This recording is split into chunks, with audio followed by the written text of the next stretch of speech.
எங்க நம்பியார் சாமி சொன்னது. அது மாதிரி எங்களுடைய பழைய குருசாமிகள் தட்சிணாமூர்த்தி சுவாமி, ராமமூர்த்தி சுவாமி, பூபதி சுவாமிகள் அவங்களாம் 1957, அதுவும் நம்பியார் சாமிலாம் அதுக்கு முன்னாடியே மலைக்கு போறவங்க.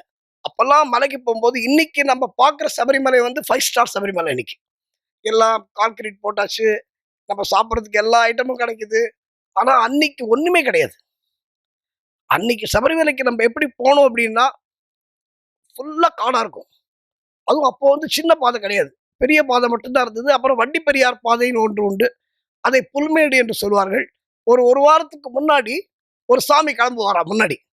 அந்த முன்னாடி ஒரு சாமி கிளம்பி, ஒரு பெரிய கத்திரிக்கோல், கத்தி எல்லாம் எடுத்துட்டு போவாராம். எதுக்கு தெரியுமா? வழி ஃபுல்லா ஒரே செடி, காட்டு செடிகள்லாம் இருக்குமா. அது வந்து அந்த வழிய கிளியர் பண்றதுக்கு கட் பண்ணிட்டே போகலாம். எப்போ? இவங்க வரத்துக்கு ஒரு வாரத்துக்கு முன்னாடியே. அந்த சாமிக்கு வந்து காடு வெட்டி சாமின்னே பேரு. அந்த குரூப்ல. ஒரு 4, 5 பேர் இதுக்குன்னே போவாங்க. அத மாரியான ஒரு சபரிமலை. கடினமான காட்டுப்பாதையிலே இருக்கின்ற சபரிமலை. ஆனால், அந்த மாரியான ஒரு சாந்தி மலை, பக்தி மலை கிடையாது என்பதுதான் உண்மை.